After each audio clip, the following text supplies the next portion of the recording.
Senang dibenci para artis, Denny Charista tak masalah kini dikucilkan, malah ngaku balik benci. Sejak mengaku menjadi selingkuhan sosok pria RD, Denny Charista kini dibenci banyak artis. Tak sedikit yang bahkan memberikan sindiran pedas ke Dennis. Lantaran kini dikucilkan para artis, Dennis pun mengungkap perasaannya. Bak tak peduli dirinya kini dibenci, Dennis malah balik mengaku ikut membenci para artis.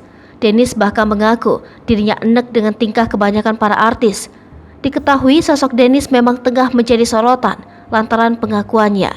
Ia belak-belakan mengaku menjadi selingkuhan pria yang diduga suami Ayu Dewi Regidatau. Meski belum mengungkap siapa sosok pria RD tersebut, namun Dennis selalu membongkar kisah terlarangnya itu. Bahkan ia beberapa kali menyindir Luna Maya dan Uya Kuya. Penasaran dengan perasaan Dennis yang dibenci para artis, netizen pun tampak menanyakan hal itu. Dennis malah menyebut jika ia malah merasa senang dibenci oleh para artis. Bahkan Dennis menyebut jika hidupnya tak berada di tangan para artis yang membencinya.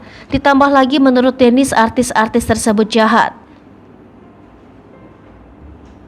Diketahui Dennis kini menuai banyak hujatan, karena itu seseorang pun belum lama ini meramal Dennis. Dalam ramalan tersebut, Dennis disebut-sebut akan memakai baju oranye pada tahun depan. Mengetahui isi ramalan tersebut, Uya Kuya terlihat menertawai Dennis. Uya Kuya berujar jika Dennis sudah punya masalah sejak tahun ini, tidak perlu menunggu sampai tahun depan. Hai pemirsa Sri Popo TV, jangan lupa komen, like, dan subscribe, serta tonton terus berita-berita terupdate lainnya ya.